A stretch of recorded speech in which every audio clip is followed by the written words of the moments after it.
Hello and welcome to Schmitt Music Denver. I'm store manager Barry Dambrell, and today we have a virtual Zoom masterclass with Steinway Artist Hsing-ay Hsu. We'd like to thank Josephine, Garrett, and Madison in advance for participating.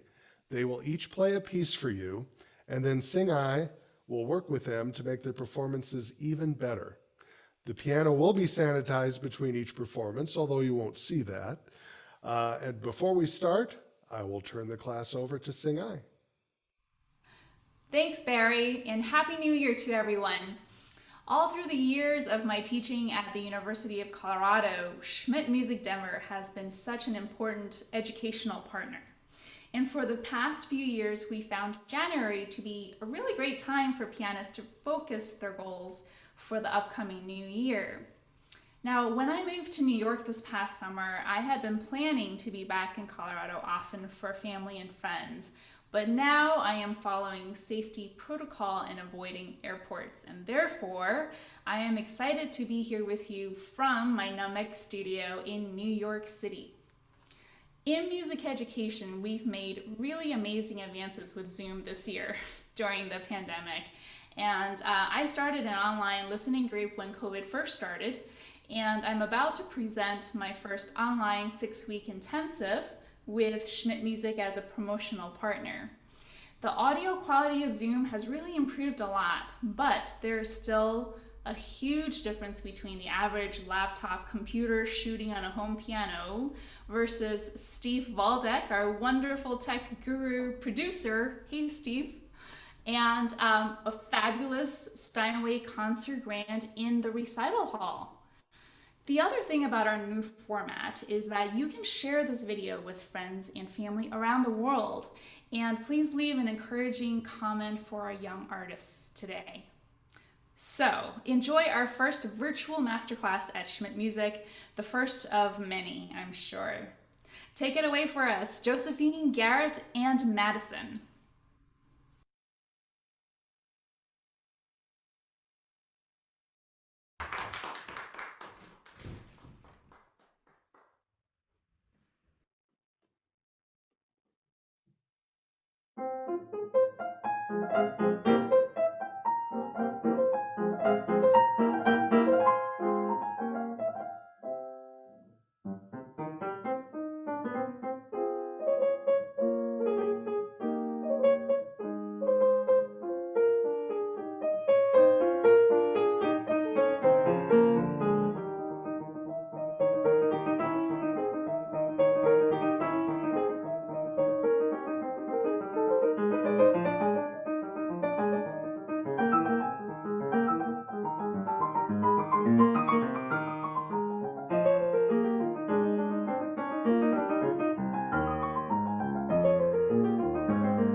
That was great, Josephine. How did it feel playing to the camera? It felt very strange, but very refreshing to finally be able to play again at Schmitt. Yes, on a beautiful instrument with a real acoustics, right? So, Hmm. yeah, how wonderful to have a Beethoven piece right at the heels of his 250th anniversary here. Hmm. So you've been working on this for how long? I'm not sure, maybe about 3 or 4 months. Uh-huh. Great. And what can you tell me about the character of this piece? What have you discovered? In the beginning, it's very mysterious, and then right after the recapitulation, it's a bit more playful, but then Mhm. goes back to being mysterious again. Okay. Is there anything else besides mysterious? Like when he has the double fortes, what does that make you think of?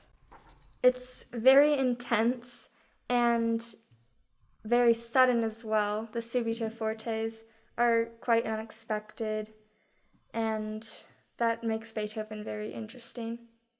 Absolutely. Yes, that's great. And so thank you for your wide range of dynamics to make the contrast happen.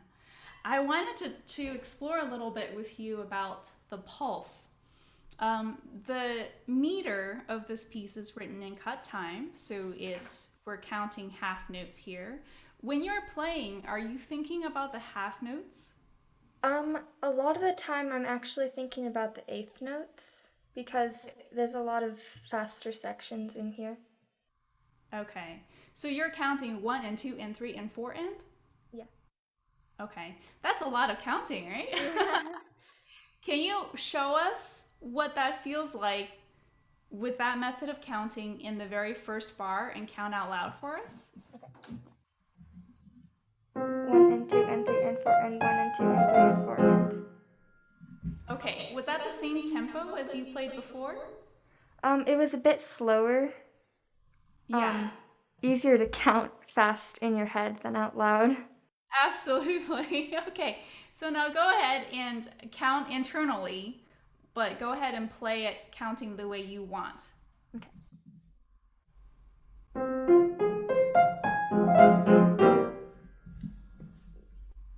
Okay. Um, it's a little hard for me to tell just from that how your counting was different.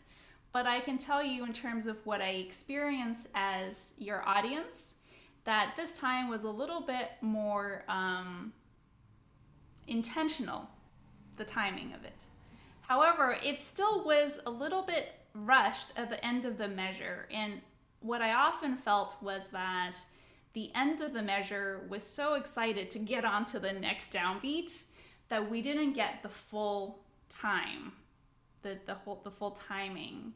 And I think if you're going for mysterious, um, it's good to make it feel like uh, it's not so rushing forward that we lose what the bigger phrase is, right? Because how many bars are you counting in the first phrase? Um, 8. Yeah, yeah. So we want to be able to see the bigger picture as well. And when things get rushed, we kind of lose that Okay. layer of Yeah. information. Um, can you also try for me, since you're wanting to count a lot, and it's hard to count one and two and three and four and all the time? Can you try counting the half notes as he wrote? Hmm. So the but and da one and two and that's it. So we're just counting one, two in that tempo. Okay. How far should I go? Just the first bar? The first phrase would be great. Okay.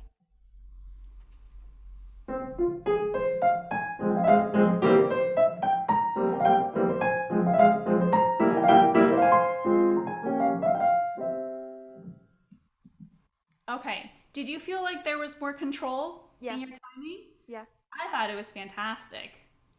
Okay, now let's go back and amplify the dynamic change from what you call mysterious in the beginning to really intense in the fortissimo climax. So how much of a difference can you give us? Okay, should I start? Where do you want me to start from? Let's do the same thing, the first phrase. Okay. So Josephine, can you start any softer than that? Yes.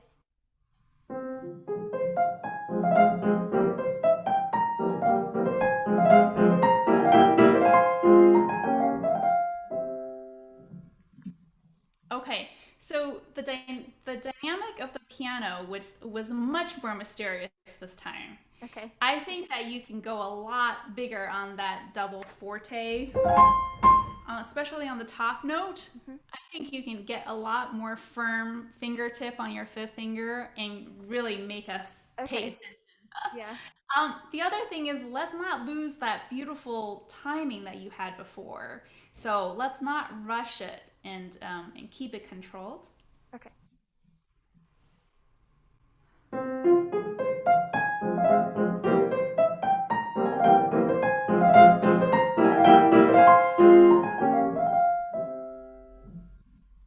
How did you feel? That was a lot more in control, and there was a lot more variety in the dynamics. Yeah, yeah. Let's talk about articulation next. What have you been thinking about in terms of how you touch each note? To keep my fingers very agile and light. Good. Well, for the opening, and then when do you get really heavy and big? I use all of my arm weight and just put all of my body weight into playing forte rather than tensing up my fingers and Huh? causing The tension big, in the fortissimo. yeah, and the big chord, right? So I don't know if you can see my hand here. Do you hear that I'm actually voicing the top, right? Yes. Can you do that for us and make the top come out? Okay. From the beginning of the 8-bar phrase. Just that chord. Let's see how big and weighty you can make that climax.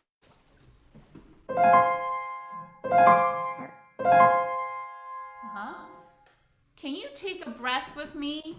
So when I play, I use my breath and really give it a lot of energy, fast energy. Yeah.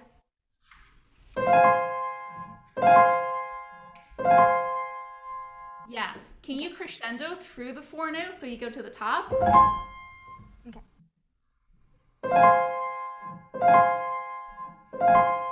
Can you imagine there's an accent at the top?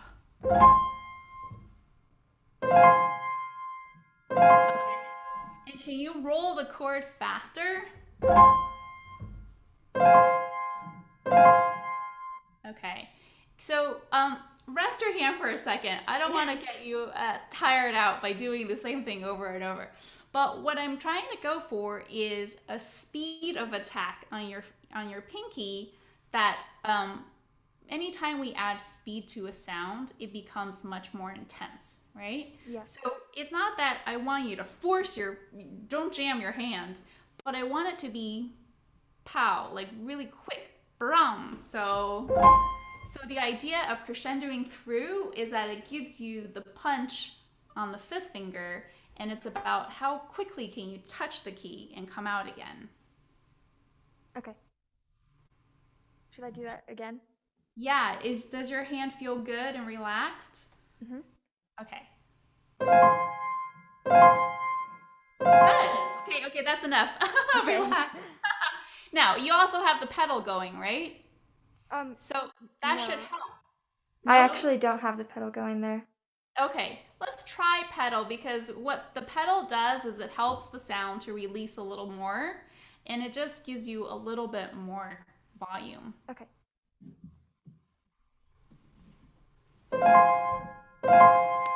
Yeah, okay.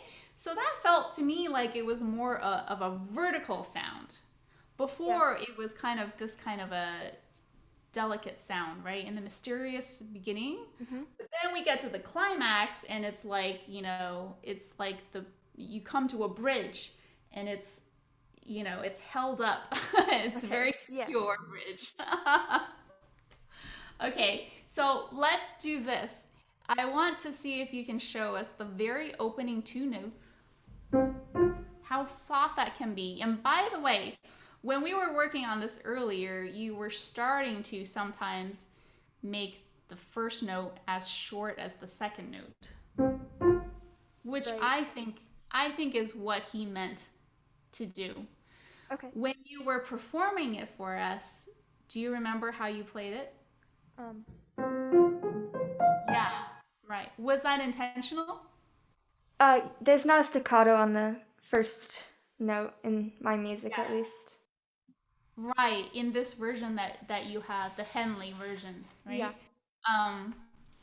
However, when the left hand has it,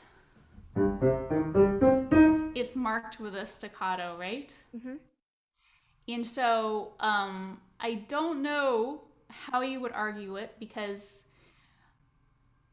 when there is a bar, or when there is a bar line in classical period music, they usually wanted a release. They usually wanted the hand to come up. So I don't know how you would argue for it to be this gesture without an actual slur line. Yeah. And if you find the answer to that, email me, because I want to hear. But for our purposes right now, and for it to match the left hand, could you give us a little break at the bar line? And what I want is back to back, the really soft opening and this. Back to back.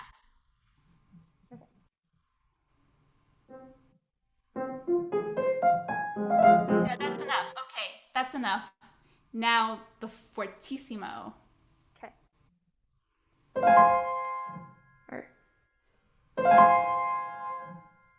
With the left hand, so we get a lot of sound. Yes. Okay. Is that as big as you can be? Do you feel like you're a big giant at this little piano? I can do a bit more, I think. Okay. Sorry. Okay. That was a lot more sound than you had before. Yeah. That was a very powerful sound. And also, I love that the beginning was a lot less sound than you had before. Okay. So let's try putting it all together with the contrast and the direction, because now you're leading us, you're teasing us from this tiny little opening to intense moment and then closing in piano again. Okay. Same phrase? Yeah. Okay.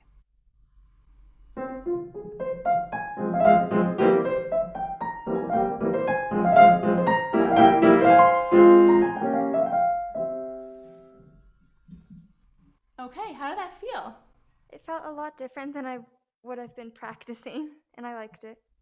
Good. Okay. So can you summarize for us what are the things that would help it become more dramatic? What did you just change? In the beginning, to make it even more mysterious, I can start quieter, with the first note being staccato rather than just played legato and not in the same movement. And once I get to the fortissimo, playing it with as much strength and arm weight as I can possibly put into this piano. Uh-huh. Great. And you also changed the way that your pulse felt to us. Right, yeah. So Yeah. instead of counting eighth notes, I'm going to count half notes. Okay. All right. And that intentionality of the rhythm actually makes it more tense, more intense for me, because I'm holding my breath and I can hear that you have an 8-bar phrase, and it's very clear to me that's an 8-bar length. Okay. Great. And we then worked on articulation, which is, go ahead, tell us. Oh, which is how the finger contacts the keyboard and just how much force you put into your fingertip or how light your fingertip is. Well, it also has a lot to do with the speed with which you touch. So don't ever jam your finger, don't force anything. But if you do something super quickly, you get a lot more force. And so maybe the next thing for you to try with your teacher is with measure 5 and 6 with the sforsandos. Try a little faster approach so that it feels like there's more intensity. And then that also allows you to come off of it and the tail will not be so loud. So you have loud and then back away. Okay. I think that will help shape it too. Great. Do you have any questions before No. we end? Okay. Well, it's wonderful to hear you, Josephine. Congratulations on the work you're doing. I hope that you're able to survive the end of this pandemic, and then hopefully you will be performing again in no time in this new Hopefully. year. Yeah. Okay, great. It's so nice to hear you and meet you. Take Thank care. you. Bye.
Wonderful. That was beautiful, Garrett. Thank you so much for sharing that beautiful music. How did you pick this Russian piece?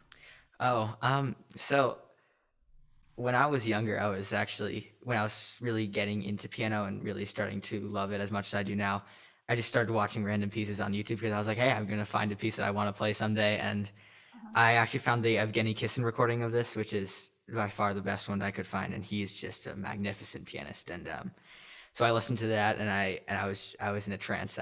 There was nothing more that I wanted to do than play this piece. I asked my teacher, and she was like, well, because I was 12 at the time, so it was definitely a little, at least for me, out of my range. So, but then last year, she brought it up and said, hey, I know you want to play this. Do you want to start playing this over the summer? So that's what I started doing, and it's definitely a piece that requires a lot of emotion. It can't just, there's technical, and then there's the emotional aspect with the phrasing and connecting all the phrases into one larger story, especially since it's from the Romantic era. There's a lot of story in the piece. So I tried to find that. I kind of wrote my own little story to this to imagine while I played.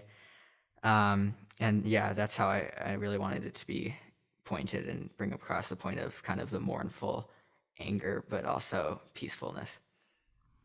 Beautiful. I love it when people make up their own stories. May I ask you what yours is? Okay, so it's a little dark. So for the opening, and basically what I imagine is we're starting, and it's basically rolling hills with beautiful maple trees all around, but there's one specific maple tree we look on, and then we have the first measures, and then we have the rolls with the little grace notes. I imagine that kind of as a breeze going through, and then the next section is the silence, and then the breeze, and then the silence, and then we zoom in on one leaf, and you kind of watch as the breeze makes it tremble in sadness, and then the next part, as we go into the A section, I would say that this part's a little dark. So basically, I imagined a boy, basically and I'm imagining this is right after World War II, and the boy is basically, he's alone, homeless, he doesn't have a family, and basically we reach the crescendo kind of in the middle, where he's begging for food and he's never given it, and then come out, and then he's basically, right as we go into the larger section with the big up and downs, kind of, I imagine him running, where he's runs from someone, not exactly sure specifically who he's running from, but then as we taper down, it kind of, he hides in an alley and he sits there. And then the second, what my teacher and I called the A1 section, but the second A section, where we bring back the melody, it's the boy, he's dreaming about his mother, and basically this boy was trapped in a concentration camp, as I imagine this, and it's really mournful. This section, it's kind of his anger at his mother, and his mother was trying to save him, and then she was killed by one of the Nazi guards. And kind of when we hit the large octaves right at the end, that's his anger, him lying over his mother's body, crying, sobbing, and then he wakes up, and we have the build up where it starts softly, and he's running again, but this time he's running out of fear from his dreams, not out of fear from people in the real. And then he comes back down and he trips and he falls under this maple tree that we saw at the beginning of the piece, and he falls under this maple tree, and then we bring it back down, and that's where we see him. And then when the melody comes back again, that's when he wakes up and he kind of sees these hills, and he sees them and how beautiful, and then he wishes his mother was there. And then as we start to bring the trill, and then we bring the trill down an octave, and then we bring it back up into the next flow down, that's kind of the breeze picking back up, and there's a swirl of leaves around him, and then he settles down and he watches as the leaves swirl, and then they land in a circle, and right at the end, the last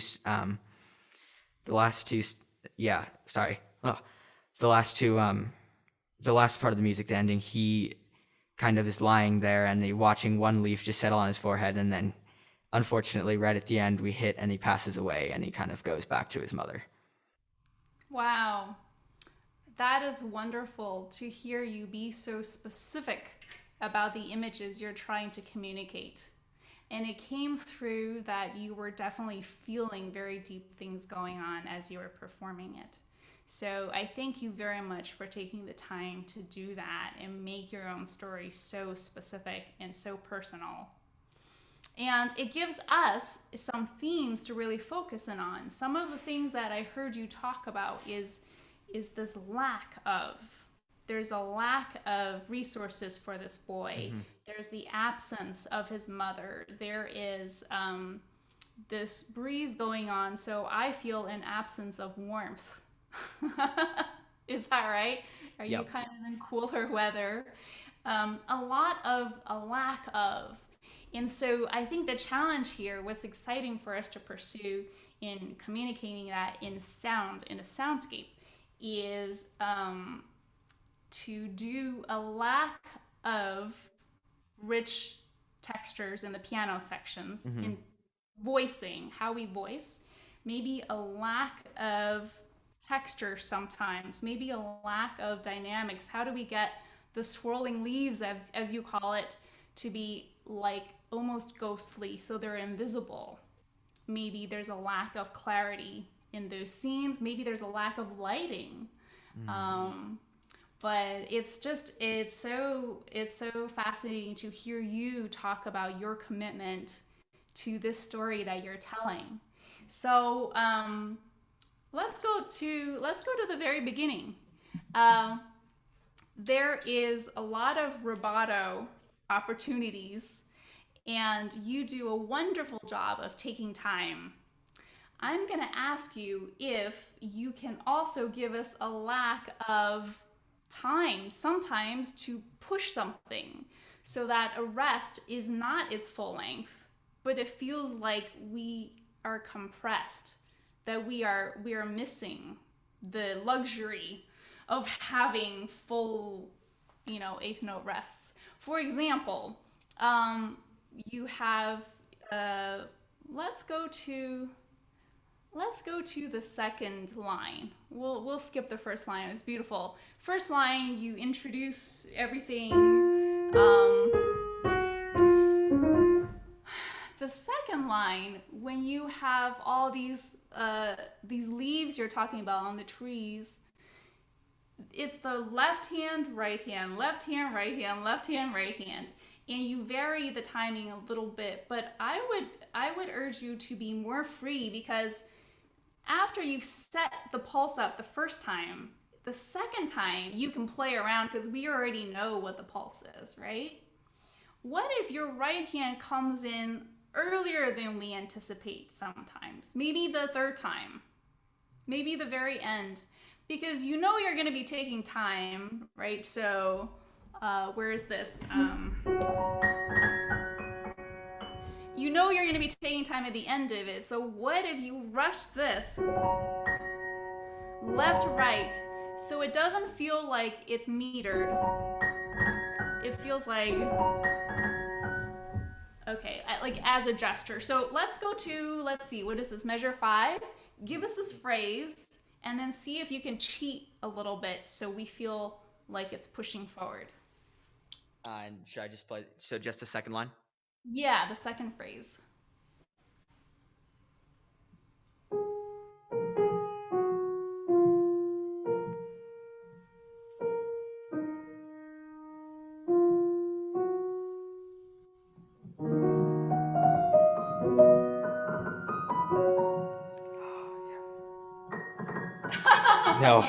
No, more like, Yes, yes. Okay. Now, I don't mean for you to go faster. okay, I just mean that maybe that third one can be different than the first two. okay. Okay, so.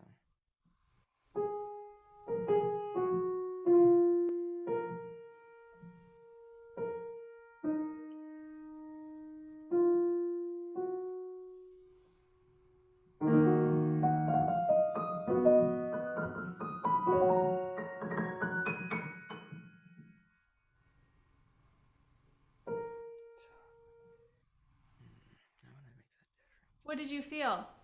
I think what I was trying to do was, although you said not a little fast, I tried to kind of put more rubato into the first two of the top right hands, and then the next one I tried to make it as almost metronomical in a way, so that it was more right on tempo and right going is exactly at a even speed. So the other one, and it's kind of a surprise because at first we hear all this rubato and then we hear the even speed, and that's surprising. It brings something different. I mean, obviously the breeze, it changes. It's not the same as we're trying to show here. So kind of bringing that flow and then suddenly it's one burst brings a little difference. I still want to kind of highlight the difference between the first two and the second and the last one more. And I think exploring that, definitely with thinking of the idea, how will the wind change in that moment? Will it be slower, faster? Will it be really sharp, or will it be a lot softer than something we would expect?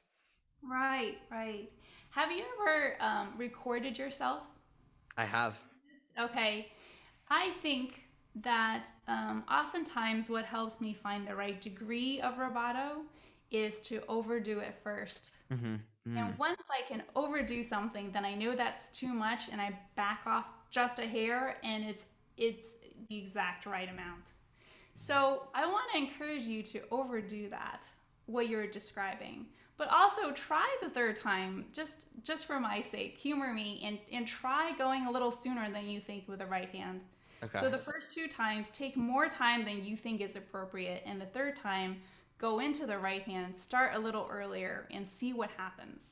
Okay. And I'm asking you to overdo it this time. So don't go for what you think is appropriate. Okay, awesome.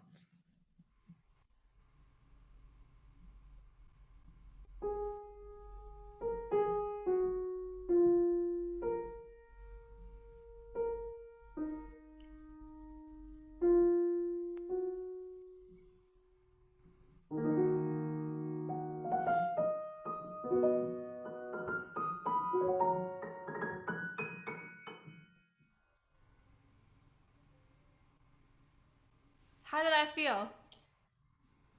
Definitely different. I tried to really stretch the left and the right in the first two parts of the phrase, so that it kind of felt like you needed something you were waiting, and then it goes. I mean, obviously I wouldn't want to play it exactly like that, but it helps to highlight the third section where I can really bring the phrases together. So almost like there's no pause at all. It's just one phrase. It's just one line together, and there's one movement as if it's one hand playing it the entire time. I was so excited, Garrett, by you're taking the risk. And I know you think it probably felt a little too much, but actually, if you put a metronome to Kissin or to other people's performances, it is actually a lot more risk taking time wise than we would imagine.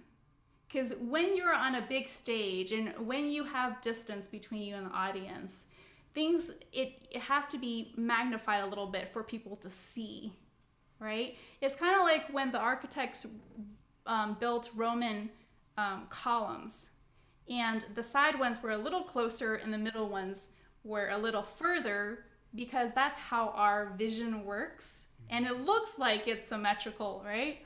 Here, when we're close up and we're playing it to ourselves, it feels like, oh my goodness, I'm taking too much liberty. But from 100 feet away, it feels just right. So I'm so proud of you for taking that risk in public here and really seeing how far you can push things.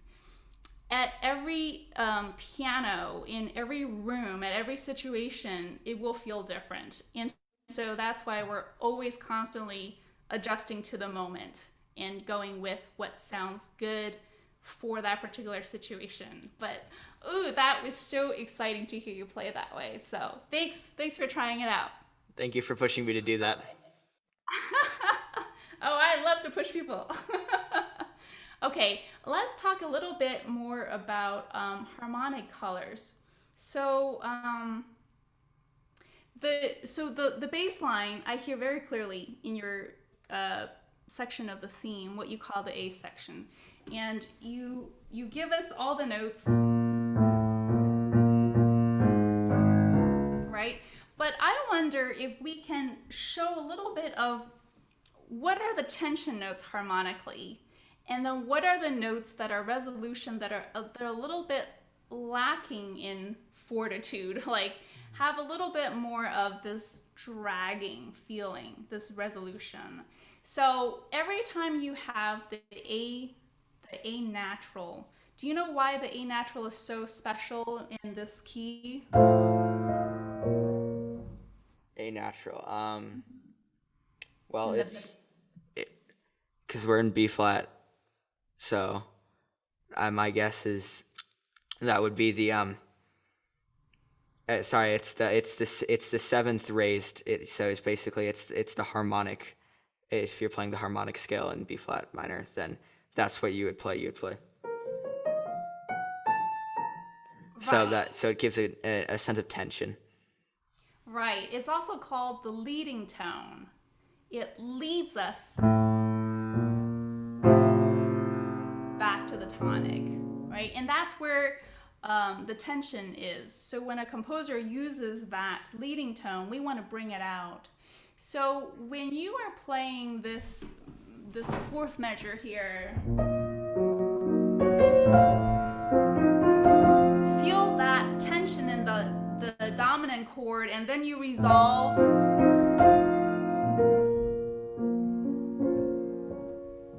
Yeah. So that kind of emphasizes this feeling of lack. Okay. Let's try that. And the other thing is your left hand, besides this really clear bass line that you're giving us, don't give us much of the other stuff, because I think that is a background texture, and it should be a little bit blurry. You know, like when you look at, I don't know if you look at camera gears and stuff, but that's what a lot of people are doing these days when we're stuck at home. And what you'll see is that there's a lot of ways that you can focus on something really close, and then you have the background be very, very blurry, and it looks really cool. It's a cool effect. That's what we're trying to do here.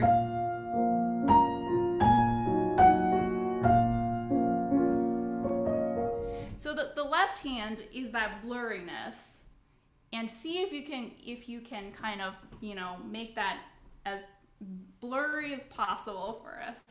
Awesome. So those two measures measure, what is that, 13, 14, 15, 16, 17?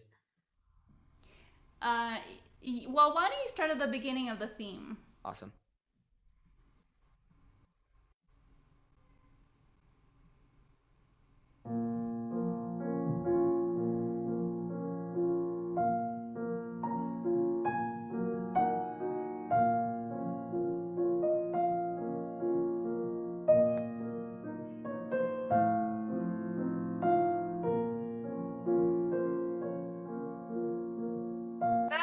great.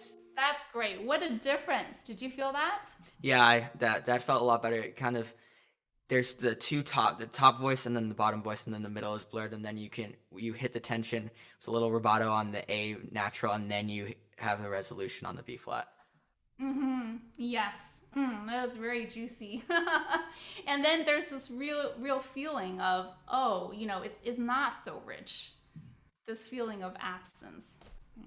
Okay, good. Now let's get to the anger part that you're talking about. Yes. You're describing, I think, the part that says bravura, right? Yes. The angry chords. Yeah, this has been the hardest part for me throughout the entire piece, because there are some times where I record it and I play it perfectly, and then other times where I miss chords, where I go, instead of an octave, I go the ninth.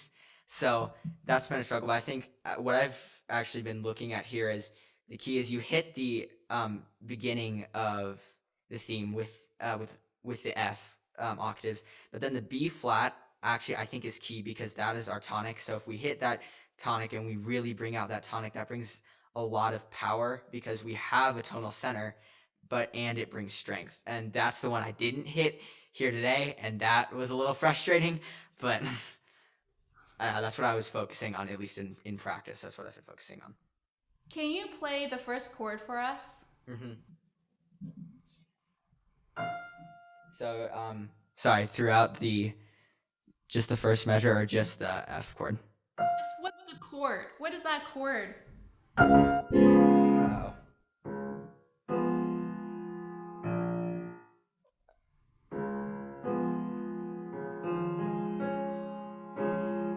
That is the 3. It's the D flat 3. So. Is it functioning as a 3 here? Oh, wait, is it? No, sorry, never mind. That's the 5. Yeah, because we have the F, so it's kind of it. Because we have the top with the 5 F. I believe that is functioning as a 5 and kind of just filling in the rest of the 5 chord. It is a 5/7 chord actually, but not on F. And so the homework to you today is go home and figure out, what is it pointing to? What is he doing with that chord? And what is the bass? What is the root of that chord? For now, we're just going to go right into how do you make that feel angry? And I think that you can make each chord a louder and slightly longer chord, because I think you're jumping to make sure that you don't get slow, right? You want to keep the tempo up. But I think it's a lot more about the weight of the moment. So like if you feel right left, like really give that some time to register how much anger he's feeling. Let's try that. Awesome.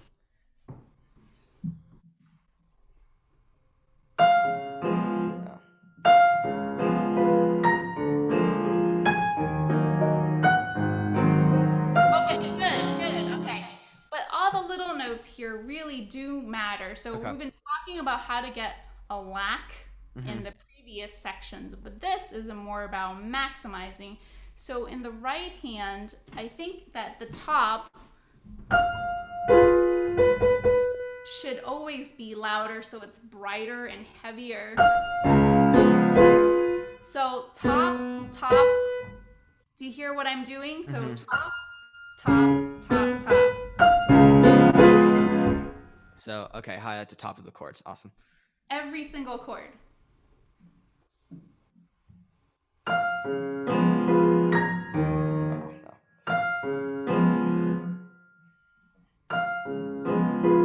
Okay, and yeah, I hear it. I hear a difference. We need to stop, but I want to end with this, that it's the articulation. How fast can you touch the notes? So if you touch it with the same weight versus the speed, you're going to get more emphasis. Okay. So pretend like every single note, every single chord has an accent sign, and you're hitting it very quickly. Okay, let's try that and then we'll end. Oh, hold on.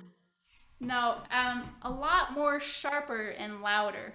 And slow. Just do it slowly for me. Yes! That's it. That's the kind of sound that will communicate once it's up to tempo, that he is angry. And it's not just kind of a fearful angry, but he is out. He is out to express himself. And that fullness of sound that you just gave us is really going to communicate that. Awesome. Thank you so much. Thanks so much for being adventurous with me. Great work on this. I really enjoyed this. Thank you so much. Okay, take care.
That was wonderful, Madison. It's so great to hear you again. I've heard you several times in Colorado, but also when you won the Odyssead a few years ago. And it's great to see you today. Great How to are see you? you too. Oh. How are you surviving this pandemic? Just getting by. Is it giving you more time or less time to practice? A lot more time to practice. More time. Well, that's nice. Are you doing school online? We are doing school online, but we're gonna go back to school for 2 weeks. Okay, I hope that goes well. Good luck with that. Thank you. Yeah. So tell me about this piece. How long have you played this concerto?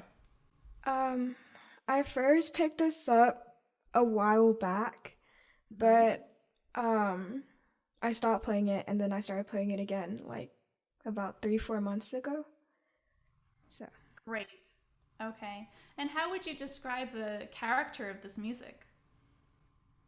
I think Mozart only composed 2 minor pieces, minor concertos in all of the concertos that he made.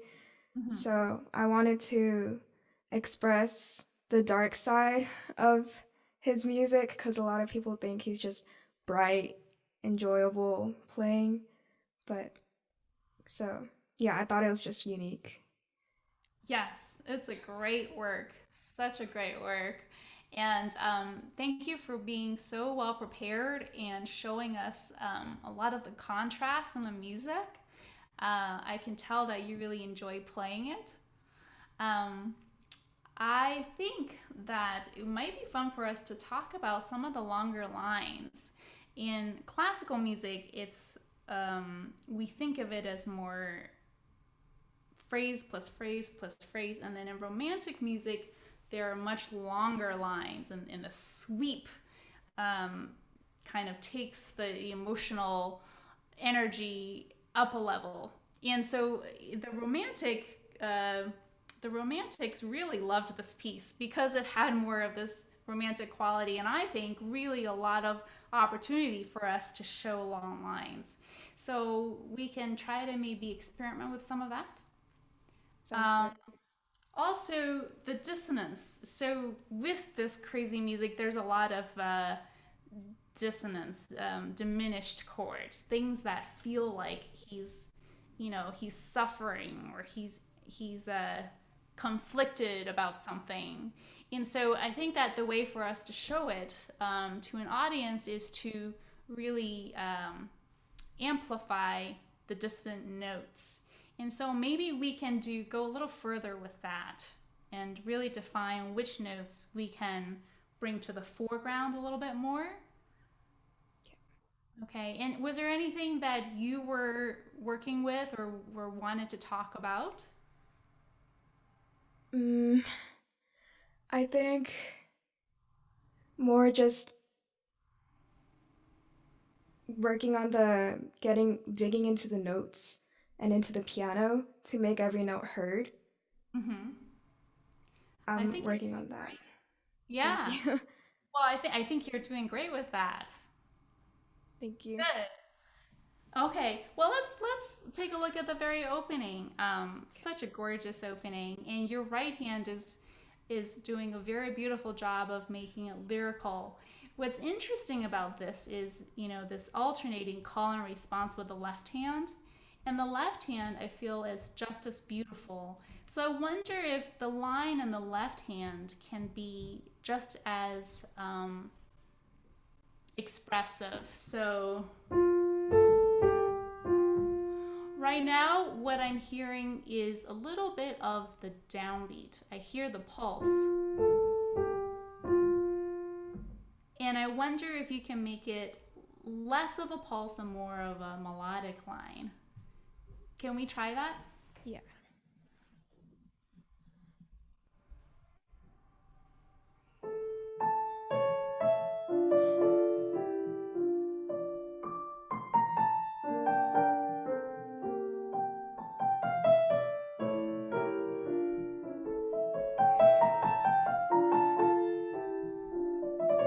Okay, good. That's good. Okay, so I loved that opening of your left hand.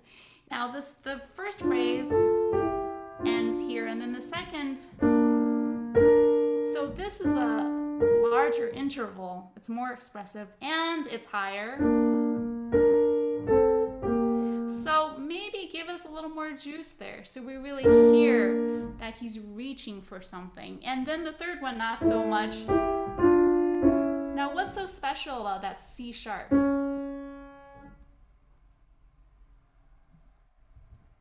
Does it clash with the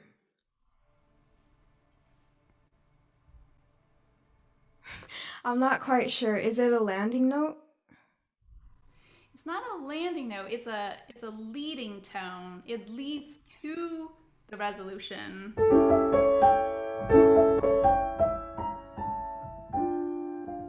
Right? And so the more tension you can give us here in that 5/7 chord, the more we're going to hear the sadness of that resolution, right? So let's go back and just do your left hand. So the first time, gentle, second time more, third time a little less with the leading tone, holding the tension, and then the fourth time, resolution.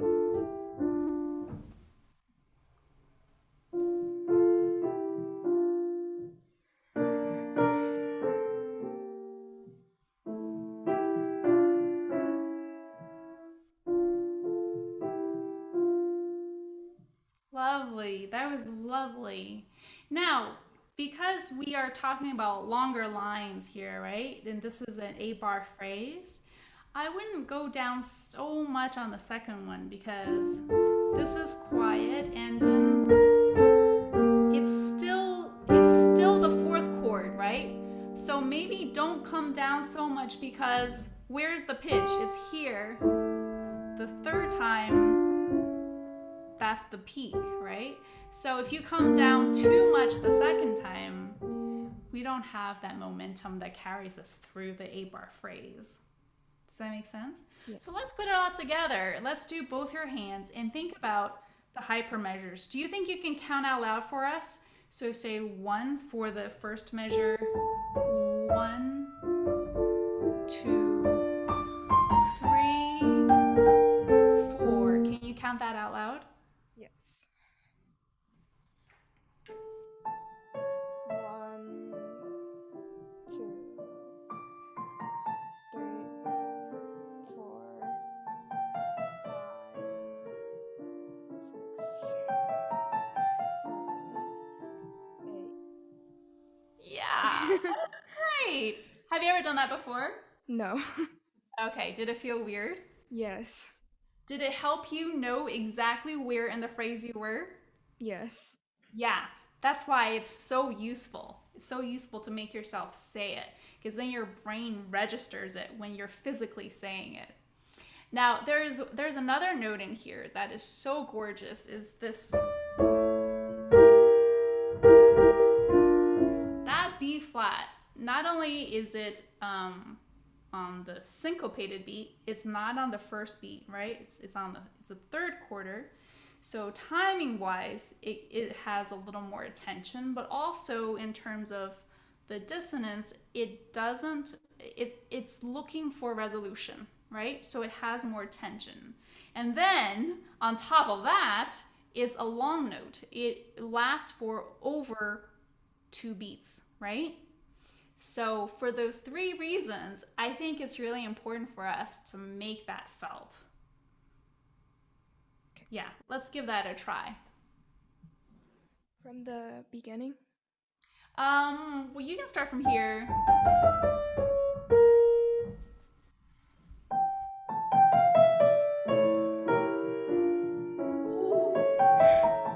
Ooh, nice. Do you like that? Yes. Ooh, that was so nice. So sad and so nice. Now, let's go to the next longest note. What is the longest note in this phrase, time-wise? There's one note that's even longer than this. Think. Is it the E? Yes, yes.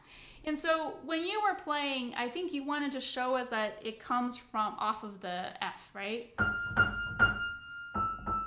Okay. But the thing is, because it's so long, I think it needs to have more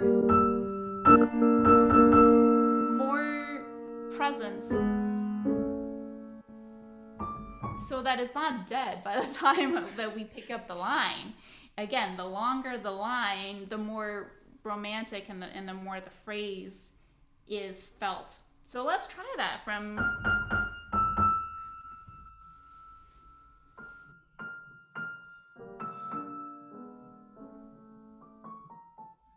Yeah, did you feel like this is like suddenly you're seeing this expanse of land, that something changed when you touch that second E as opposed to the first one?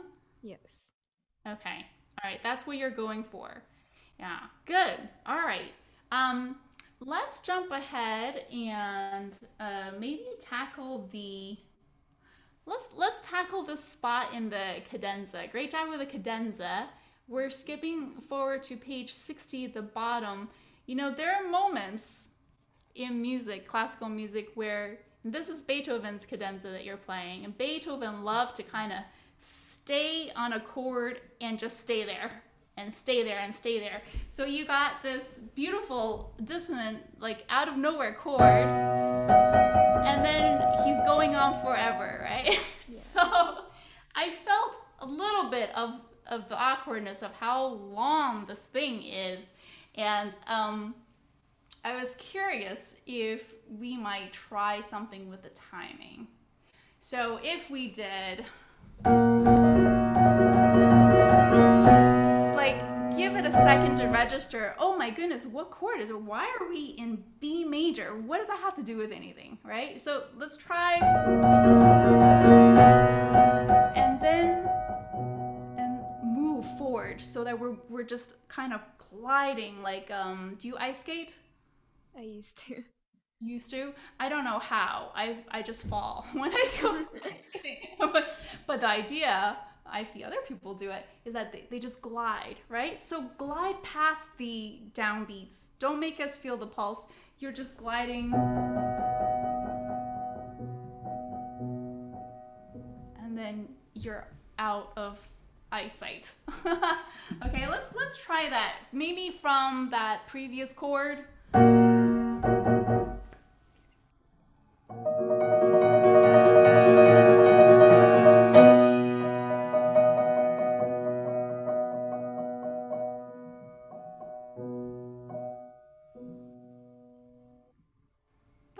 Gestural. How did it feel to you? It felt a lot smoother. Okay, good. Now you were taking a big chance with making it slow down, right? Yeah. There was a lot more. There was like 4 beats to go, and you were slowing down. It's, oh, how is she gonna do it? And you did it. So that was great.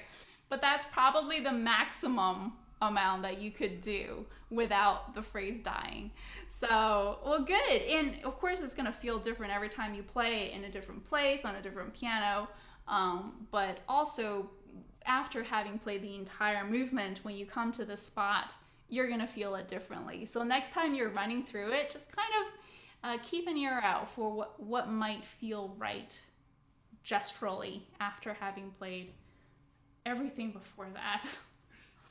Okay, great. So I don't know, let's take one more spot. Maybe, how about the top of 12?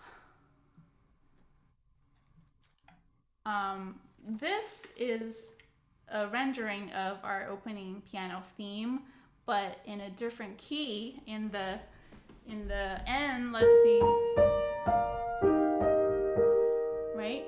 I want to point out that, you know, whenever we see accidentals, it's time for juiciness, right? It's time that he's trying to show us different colors, different possibilities. And so let's take a look at every time he has an accidental in the score. So E flat is a different key, and then, ooh, isn't that pretty?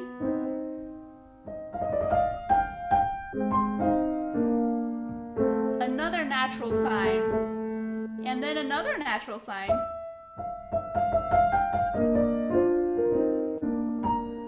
Natural sign. Right? So let's go through this phrase, and I'm curious to see how much are you willing to make us feel those moments.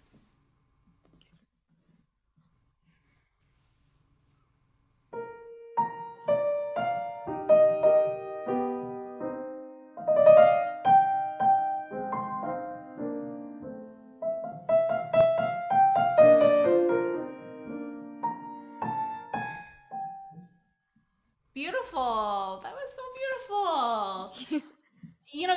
You made a choice to make that A natural softer, right? Was that intentional? Yes. Yeah. You could even do more, because if something is intentional, make sure there's no question that you're doing it. And so like I kind of got it, but you can really make it obvious. Do you see what I did? Just a little more time, a little bit, like make sure we really understand what you're doing. And then whenever you have these appoggiaturas, make sure that the appoggiatura is louder than your resolution,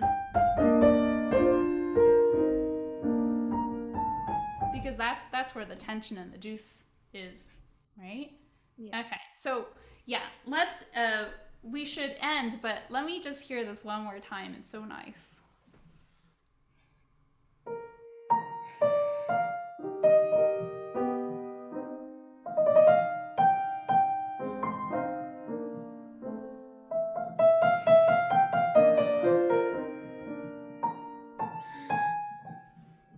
How did that feel? Better. Better? Yes. I would encourage you, and this might have to do with your fingering, but I would encourage you to make this more obvious, that the B flat is the tail, is the resolution, and it's less than the C. Okay. And then the other thing is, if you're taking time here, then make sure the other time, the first time, really flows so that we don't expect anything happening. Okay. Okay, good.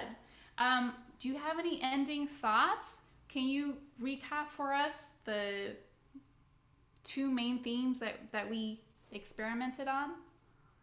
The continuing chord in the cadenza, to make it more flowing and moving, not pulsing. And then this section in page 12, to give more thought to the accidentals and make them more prominent. Yeah, the accidentals is part of a larger issue here of what is the harmonic language? Like, what is he trying to say? And so the beauty of tonal music is that when the European composers started to notate, they started building things up vertically, and the other civilizations were building horizontally or were working with rhythm. But with the music that we're looking at, it's really about where is the tension kept, and then how does it release, right? And so have you ever done a tonal analysis of this piece? I have not. Okay. I think it would be worthwhile. I know it takes a while to write things in, but it'd be worthwhile because it illustrates to you the secrets of where are the tension notes, right? And so the beginning step is to find the accidentals, because obviously he's telling us that those are important. But then to go on further and decide what are the notes that you really want to show and what are the ones that you want to take to the background because they're resolution. And that's how you really feel the essence of the music. And I'm really excited about talking about this. In fact, I'm doing an intensive on this, so I could go on for hours, but I'm going to stop here and let you go. The first theme, let me just kind of elaborate on, so not only how to keep the line versus pulse, but also to think about the phrase length. So using hypermeasures is a way to think about how long is each phrase, and how are you going to think about where you're going at any moment of playing to know that you are going to a particular point in the future and that you're always headed somewhere. And so that's the sense of the cohesiveness that I think will make this really amazing. All right. Well, thanks so much, Madison. It's you. great to hear you, and have a wonderful going back to school. And I hope everything will go back to normal soon. I hope so too. Yeah, great. Okay, take care. You too.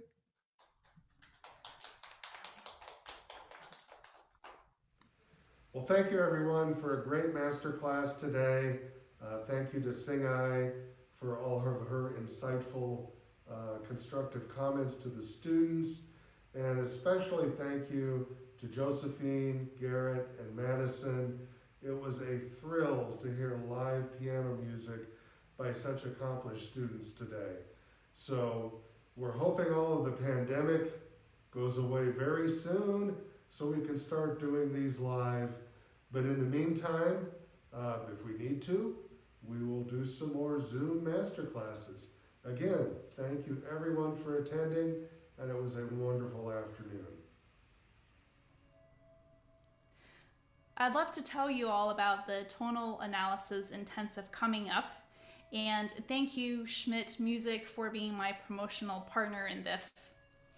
The words tonal analysis may sound like it's old-fashioned, but it's really the heart of the Western tonal repertoire, because when the composers started to notate, and they notated sound vertically in a way that nobody else did, they were able to create a whole harmonic language of tension and release and of attractions.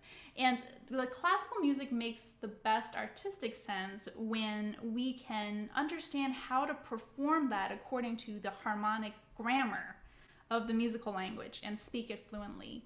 If you have ever wanted to play more expressively but felt too intimidated to figure it out all on your own, then let's do it all together as a group and have some fun with Hear That, my 6-week tonal analysis intensive with a friendly contest. We're going to be doing weekly uploads to show our progress to each other, and we're going to hold each other accountable and make it a group effort.